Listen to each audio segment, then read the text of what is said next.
आपका हमारे YouTube channel दुर्वा इंजीनियरिंग ट्यूटोरियल्स में। देखिए, आज जो वीडियो मैं बना रहा हूँ बच्चों, ये फाइनल ईयर में जो स्टूडेंट हैं उनके लिए बहुत ही महत्वपूर्ण है। और ये कोई लेक्चर वीडियो नहीं है, ये आपके करियर से रिलेटेड है। तो इसको आप अच्छे से देखें, समझे बात को, मेरे सिचुएशन के हिसाब से ये बहुत ज़रूरी है आपको। ठीक है, तो यदि आप डिप्लोमा स्टूडेंट हैं, फाइनल ईयर में पढ़ रहे हैं, तो इसके बाद आपको क्या करना है। ठीक है, इसके लिए मैं डिप्लोमा स्टूडेंट मतलब जो फाइनल ईयर में, चाहे वो मैकेनिकल के हो, चाहे वो सिविल के हो, चाहे वो इलेक्ट्रिकल के हो, सीएस के हों, आईटी के हों, किसी भी ब्रांच के हों, इन सभी लोगों के लिए वीडियो बहुत ही इम्पोर्टेंट है। तो हम स्टार्ट करते हैं। इसमें आपको बहुत कुछ जानने को मिलेगा और मैं अपना पर्सनल एक्सपीरियंस आपको शेयर करूंगा इसमें कि आपको क्या करना चाहिए। चलिए शुरू करते हैं। देखिए, जब आप पास आउट हो जाएंगे आफ्टर कोविड-19, ये सभी लोग जानते हैं, ठीक है। तो पास आउट होने के बाद में आपको करना क्या है, आपके पास में 3 रास्ते निकल के आते हैं।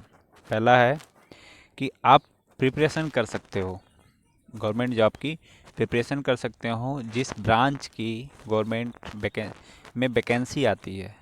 जैसे सिविल, इलेक्ट्रिकल, मैकेनिकल जो कोर ब्रांच है, इनमें वैकेंसी आती है, बट प्रेजेंट टाइम में मैकेनिकल की वैकेंसी कम आती है। तो आप लोग प्रीफर्ड करें मैकेनिकल वाले खास करके, या तो आप बीटेक कर सकते हो, ये दूसरा ऑप्शन है। तीसरा ऑप्शन आपके पास में है प्राइवेट जॉब। तो अगर आप प्राइवेट जॉब करते हो तो ये भी बहुत ही बेटर है, क्योंकि गवर्नमेंट जॉब में अनसर्टेनिटी रहती है कि आपको मिलेगी या नहीं मिलेगी। ये आपकी मेहनत के ऊपर डिपेंड करता है। ठीक है, मेहनत के साथ साथ में गवर्नमेंट का भी साथ होना चाहिए। जैसे गवर्नमेंट जो है वो कैसी है, किस प्रकार से उसका रवैया है, उसके हिसाब से भी गवर्नमेंट वैकेंसी का अप्रूवल मिलता है। तो इसमें थोड़ा सा अनसर्टेनिटी ज़्यादा होती है। इसकी वजह से गवर्नमेंट जॉब को आप अगर जाना चाहते हो प्रिपरेशन के लिए, तो साथ में आपको क्या करना होगा, अप्रेंटिसशिप के लिए आप अप्लाई करोगे। फाइनल ईयर पास आउट होने के बाद जो आपका रिजल्ट आ जाएगा, मार्कशीट आने के बाद में आपको क्या करना है, अप्रेंटिसशिप के लिए अप्लाई करना है। वो कैसे होगा, उसकी एक वेबसाइट है, मैं अगले स्लाइड में मेंशन किया हूँ, तो आप वहाँ से देख करके जा कर के अप्लाई कर सकते हो। अदरवाइज आप अगर चाहें तो मैं सेपरेट वीडियो एक बना दूंगा, आप कमेंट कर दीजिएगा, ठीक है, अगर आपको ज़रूरत लगेगी तो। अब अप्रेंटिसशिप के लिए आपको अप्लाई करना है, तो आप कैसे करोगे। इसकी साइट है आपकी www.mhrd.nats.gov.in। ये साइट आपको मिलेगी BOATNR। जब आप सर्च करोगे गूगल में, उसके बाद में स्टूडेंट लॉगिन में जाने के बाद में मिलेगी।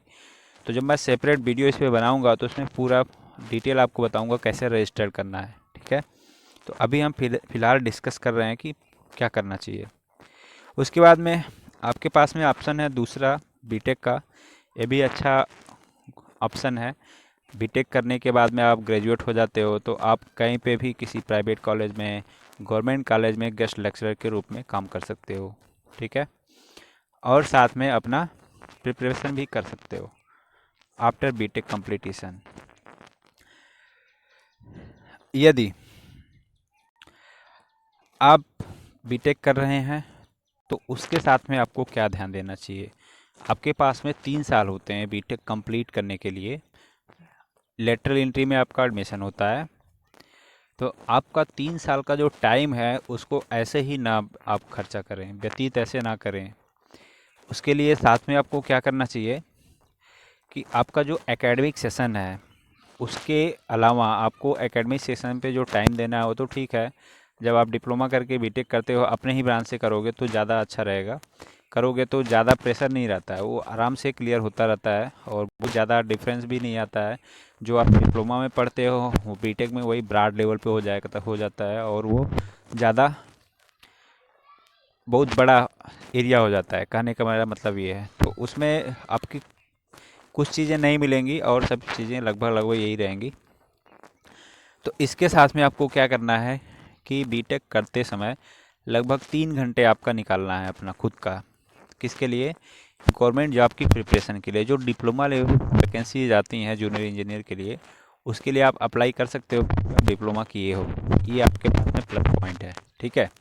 तो आपको क्या करना है, 3 घंटे निकालना है जिसमें रीजनिंग, मैथ, जीएस और इंग्लिश, ये 4 चीज़ें प्रिपेयर करनी है साथ साथ किसी बीटेक करते समय।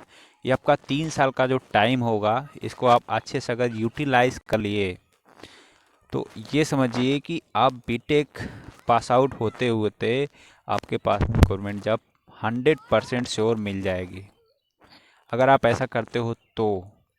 क्योंकि कंसिस्टेंसी जो होती है वो नहीं होती है। सबसे बड़ी प्रॉब्लम यही है इंजीनियरिंग के बच्चों की कि वो रेगुलरिटी नहीं बना पाते हैं। वो 10 दिन पढ़ेंगे, 5 दिन नहीं पढ़ेंगे, फिर 10 दिन पढ़ेंगे, फिर 5 दिन नहीं पढ़ेंगे। ये सबसे ज़्यादा बड़ी प्रॉब्लम होती है इनके लिए, ठीक है। तो इस प्रकार से जो प्रॉब्लम्स क्रिएट होंगी वो आपको मैनेज करना है। खुद आप मैनेज जब कर लोगे तो ये आप मान लीजिए कि आपकी जॉब 100% श्योर। अगर इतना आप श्रम करते हो, इतनी मेहनत करके कर सकते हो तो ठीक है। तो बीटेक करने का, उसके साथ में आपका ग्रेजुएशन कंप्लीट हो जाएगा, साथ में आपकी जॉब भी लगभग फिक्स हो जाती है। दूसरी बात, प्राइवेट जॉब में यदि आप जाना चाहते हो तो ये बहुत ही अच्छा विचार है आपके गवर्नमेंट के, आप सॉरी आपका जो बैकग्राउंड है, फैमिली बैकग्राउंड कैसा है, किस लेवल का है, उसके हिसाब से आप डिसाइड कर सकते हो। क्योंकि ये भी बहुत ही मैटर करता है।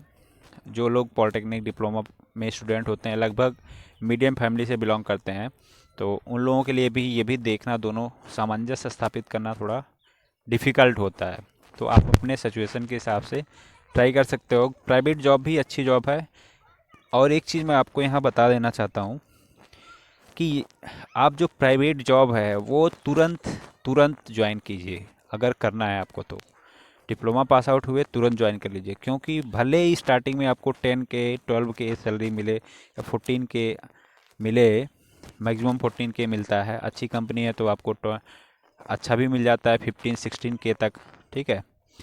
तो उस केस में आप क्या करोगे, तुरंत ज्वाइन कर लोगे। ये नहीं देखना कि हमें सैलरी कम मिली, हमें ये देखना है कि हमारा टाइम बचाना है। जो टाइम आप घर पे बैठ के या इधर उधर घूम के बिताओगे, वो टाइम किसी कंपनी में दोगे तो आपको एक्सपीरियंस मिलेगा, साथ में आपकी जो वैल्यू है वो इंक्रीज हो जाएगी। अगर 2 साल आप अच्छे से मेहनत करके किसी भी कंपनी में, किसी भी कंपनी का मतलब अपने ब्रांच की ही कंपनी को ज्वाइन करना है, अदरवाइज आपको प्रॉब्लम होगी आने वाले सिचुएशन के हिसाब से। आप जब किसी और कंपनी में जाओगे, सपोज आप किसी मोबाइल कंपनी में घुस गए, आपका कुछ काम ही नहीं है, आपके ब्रांच से रिलेटेड दूसरा काम कर रहे हो, तो आप अपने फील्ड में ही ज्वाइन करें, ऐसा प्रयास करें। भले ही आपको सैलरी कम मिले, 8,000, 10,000, 12,000, लेकिन अपने फील्ड में ज्वाइन करें। इससे आपका एडवांटेज ये होगा कि आने वाले टाइम में जब आप अपने फील्ड में ज्वाइन करोगे, नॉलेज अच्छा हो जाएगा आपके पास, तो किसी अन्य कंपनी में जब जाओगे तो वहाँ पे आपकी सैलरी अच्छी लगेगी। मिनिमम आप यहाँ पे 2 साल अपना निकाल दिए अगर प्राइवेट जॉब में, तो आपको अच्छी खासी सैलरी मिलने लगती है। लेकिन ये 2 साल निकालना थोड़ा मुश्किल होता है, ये आप अपना प्रयास करके निकाल सकते हैं। इसके बाद में अब आप क्या करना है, प्राइवेट जॉब के लिए आप पास आउट हो गए तो कैसे अप्लाई करें, ये भी रहता है। सबका क्वेश्चन रहता है, सर हम कैसे फाइंड आउट करें किस कंपनी में जाना है, कैसे जाना है। तो आज के समय में आप गूगल पे सर्च मार के कर सकते हो। उसके पहले आपके पास में अपना एक प्रोफेशनल सीवी होना चाहिए, जो या फिर रिज्यूम भी आप बोलते हो कहीं कहीं, तो आप अपने हिसाब से देख लेंगे, प्रोफेशनल बनाना है आपको, ठीक है। और जॉब फाइंडिंग के 2 तरीके हैं, जो इंडिया में भी हैं और फॉरेन में भी है। तो इंडिया में थोड़ा सा यहाँ प्रॉब्लम ये होती है कि कुछ जो ऑफिसेज हैं, प्लेसमेंट ऑफिसेज, वो धोखाधड़ी का काम करती हैं। तो उनसे आपको बचना है, क्योंकि आप टेक्निकल स्टूडेंट हो तो आप आसानी से उनको आइडेंटिफाई कर सकते हो, ठीक है। ऐसा नहीं कि सभी ऑफिसेज फ्रॉड होती हैं, नहीं। तो आप 2 तरीके से जॉब फाइंड कर सकते हो। डोर टू डोर, मतलब कंपनी के एरिया में जा कर के आप कंपनी बाई कंपनी आप ढूंढ सकते हो, ठीक है। या फिर दूसरा तरीका है, आप प्लेसमेंट ऑफिस में जाओ, अपना सीवी सबमिट करो, फ्रेशर एक्सपीरियंस जो भी है, अभी तो आप फ्रेशर रहोगे तो आप फ्रेशर लिख करके सबमिट करोगे, और वो आपको बुलाएंगे, कॉल करेंगे, इंटरव्यू दोगे जाके कंपनी में, आपकी जॉब लग जाएगी। तो ये सबसे आसान तरीका होता है, अच्छा तरीका होता है। प्लेसमेंट ऑफिसेज वाले जो होते हैं कुछ पैसा भी लेते हैं इसके लिए, तो वो ज़्यादा नहीं होता है, लगभग 1000 या फिर 1500 2000 के आसपास लेते हैं। उनकी कंडीशन होती है वो कैसे करते हैं, ठीक है। तो इस तरीके से आप प्राइवेट जॉब फाइंड आउट कर सकते हो। अब ये वीडियो यहीं पे समाप्त होता है। तो ओवरऑल जो आपको समझ में आया होगा कि हमें क्या करना चाहिए, आप अपनी कंडीशन के हिसाब से देख सकते हो, ठीक है। Thanks for watching this video. अगर कोई आपके दोस्त है वो कंफ्यूज है तो उसको ज़रूर बताइए कि ऐसा आपको करना चाहिए। Thank you.